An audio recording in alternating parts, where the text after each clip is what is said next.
Hey guys, it's Tiiiiiime and it is time for talking about my favorite books of 2025. The day that I'm filming this is December 13th, so it is a little bit earlier than I would normally be filming this video. I would probably want to push it off like towards the end as much as I can, just to like read a few more books, but I am traveling a lot over the next few weeks. I will be completely out of town actually starting today. I have a flight later today and I won't be back here like in my normal setup until January, like early January. So yeah, I just had to film this today. There's a very low chance that I'm gonna find like an all-time favorite book or like a top favorite book of the year in the next few weeks. So I just had to film this now. If I do by chance find something like totally amazing that I have to add, I will just amend like a little clip at the end talking about it. But for now, this is the solid list. I have like seven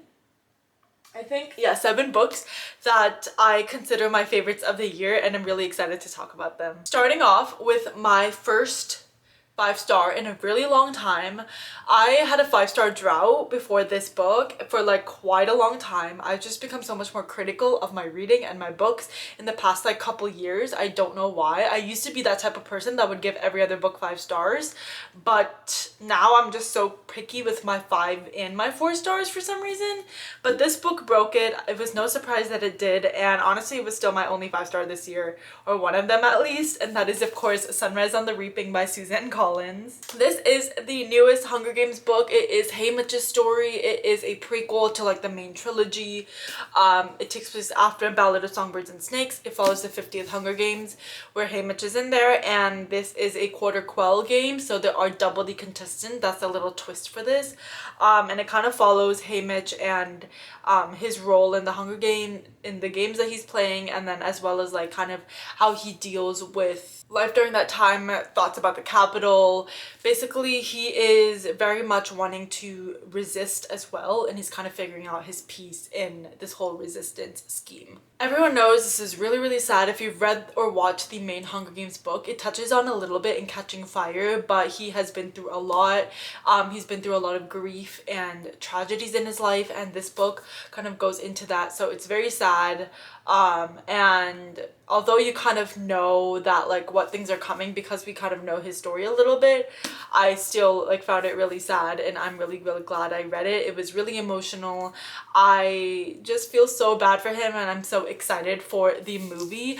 Also, I heard recently, like just a couple days ago, that Josh Hutcherson and Jennifer Lawrence are coming back to play Katniss and Peeta for the epilogue, which I kind of just spoiled because yes, the epilogue is a little bit of a flash forward into the times after Mockingjay ends, and yeah, and overall nothing has really come close to how I felt about this book this year. So after this book, the next closest book that I got to this was Silver Cloak by L.K. Stephen. This is her newest romantasy book. It is her adult debut.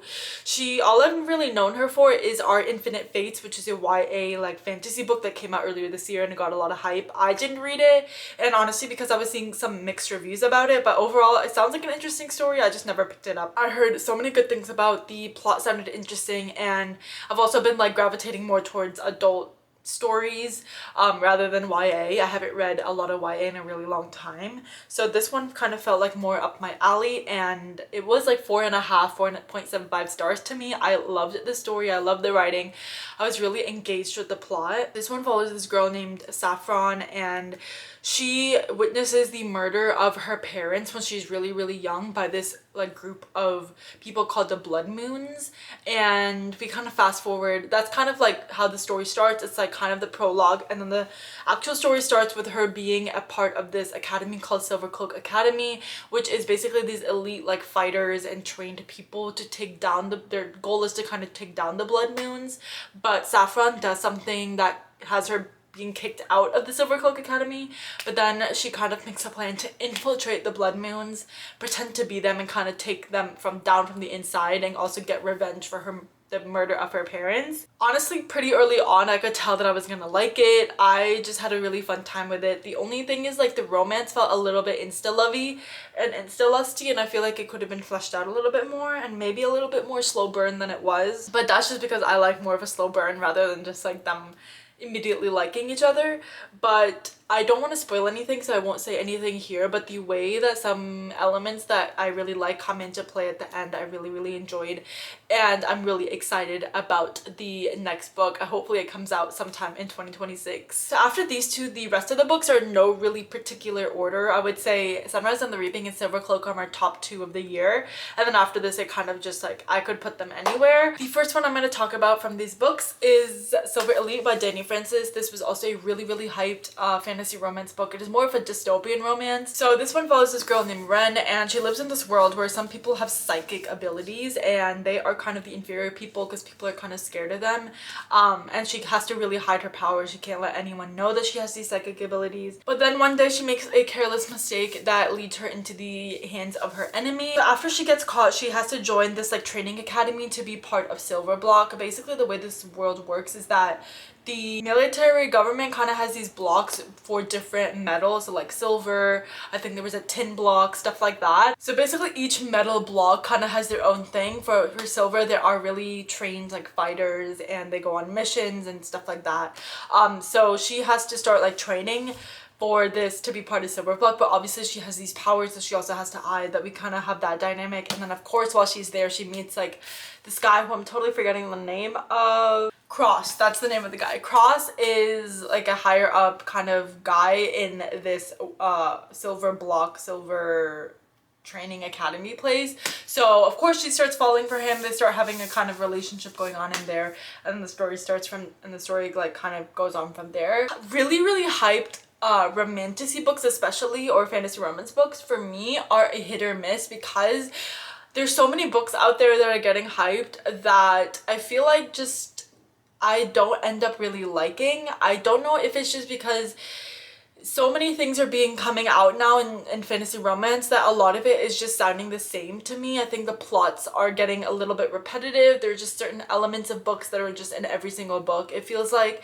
And so it's been kind of like a struggle to find like good hyped romantasies that I've actually really enjoyed. But I'm so glad this was one of those. Another book that I was just really engaged in, I think that is something that I really value in a book.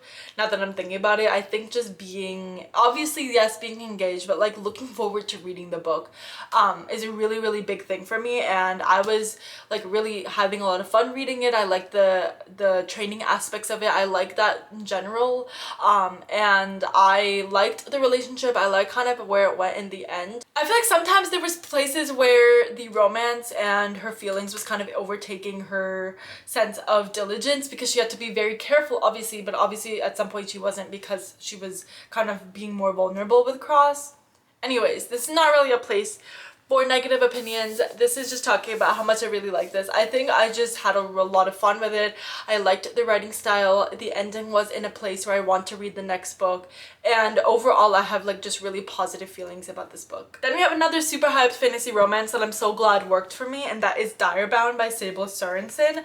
This is also a rare book where because I read this on KU, and then when it got traditionally published, I was actually wanted to pick it up. I feel like usually when I read a KU book, it takes a lot for me to want to get the physical copy too, but this was one of those books where I did. This is kind of like Fourth Wing but with direwolves. So this book follows Marin. Marin lives in this world where there is these group of people called the Bonded, and they are kind of elite people that form mental links and bond with direwolves, and they obviously use that to like fight and stuff. And Marin lives a life of poverty. She's not one of those people. She kind of hates the Bonded, but one day her sister gets kidnapped by the enemy, and so she decides to join the ranks of the Bonded and go through the Bonded trials, or bonding trials, I think, where she has to like bond with a direwolf and go through other trials. And that's kind of what the story follows. I really liked this.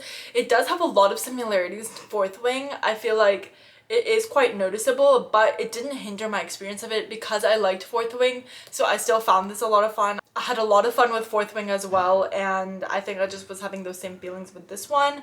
I really liked the slow burnness of the romance. We have this training like teacher named Stark, and he's kind of like, I don't want to spoil too much. There is a love triangle in this, but Stark I think is definitely the one that we are going to be pushing towards. But again, super slow burn. Like in this entire book, we barely talked to Stark, and I know that this slow burn is gonna pay off in the next book, so I'm just waiting until it like comes to fruition.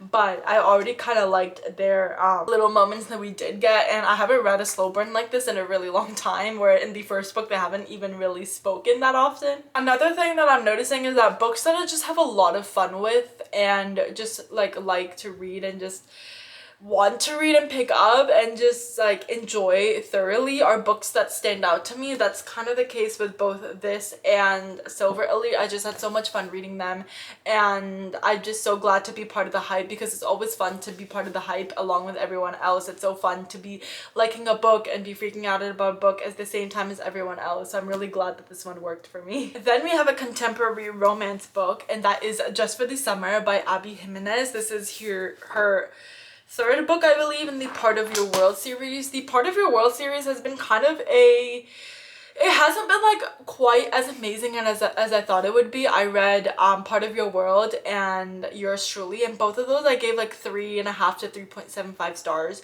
and I thought both of them would be above 4 stars, but this one I gave 4.5. It was just so amazing.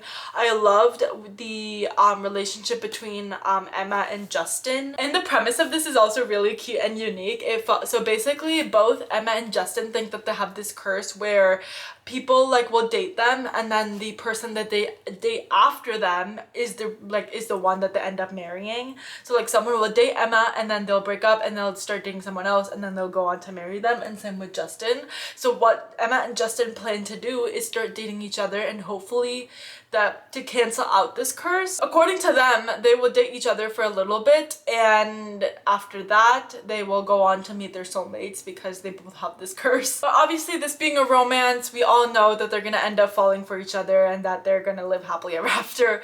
But I think one of my main reasons I really love this is that the writing was really good, and I also really liked like how emotional it got. There was a lot of like stuff that was being talked about towards the end that honestly was really emotional, and I really like how Abby Jimenez weaves like real life problems and issues into her romance book. I feel like it adds so much more depth to the characters, and I feel so much more connected to them, and I feel like I know them so much better because of that. So I think I just really like that aspect of this book.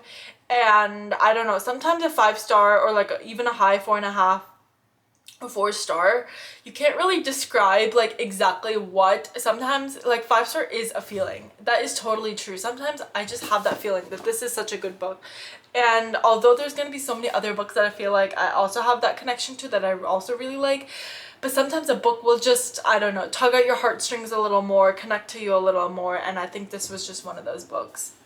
Also, the cover is absolutely stunning. I love the colors. Also, Justin was like so sweet and so amazing, and I just loved reading about their relationship. And now I'm kind of nervous to read Say You'll Remember Me, almost because like I've heard so many mixed reviews about it after this one, but I'm just so glad that I got to this one this year because I just loved it so much. Then we have another contemporary romance, and that is Beg, Borrow, or Steal by Sarah Adams. So this is the third book in the When in Rome series, which follows this town called Rome in Kentucky, and it is like a really small town vibes. By the way, I love this little town so much. I love small town like stories and romances in general because everyone knows each other, like everyone takes care of each other, and I just love the vibes of a small town, and they're just so welcoming and they take care of their own. I love like how we get to know all of the side characters too. We usually in a small town romance, and this was no exception. So Beg, Borrow, and Steal is probably my favorite in the series so far. I really liked Practice Makes Perfect. When in Rome I read a second actually, and that was just okay to me,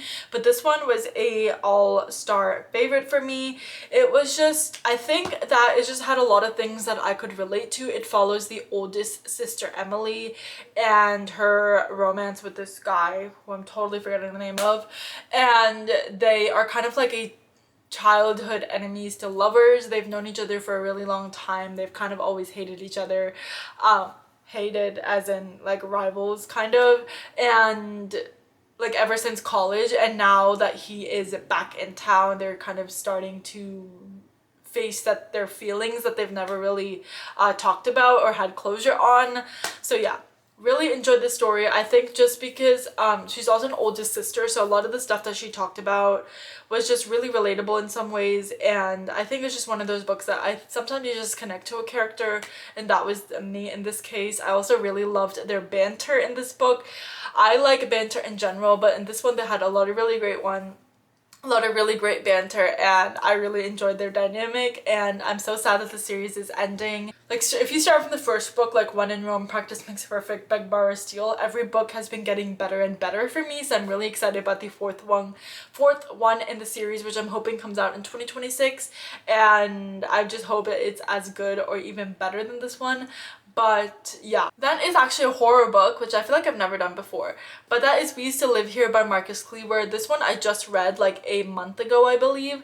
And I think it's just stuck with me so much that I had to put it in this list. The reason is because it is like a very mind-bendy, twisty story. So it's like one of those books that you kind of constantly are thinking about. And it's one of those books that once you finish, there's so many theories that you could have. It's kind of an open-ended ending as well. So it's like there could be so many different theories as to what's going on. It's one of those books that every time you read it again, you would have a different interpretation or you see things differently, and I always like love those types of stories. And literally after this book, I went into a Reddit deep dive of like the theories that people had about certain things in this book, and I just had a lot of fun just reading different people's interpretations of it, and I was genuinely like so shook by the ending as well.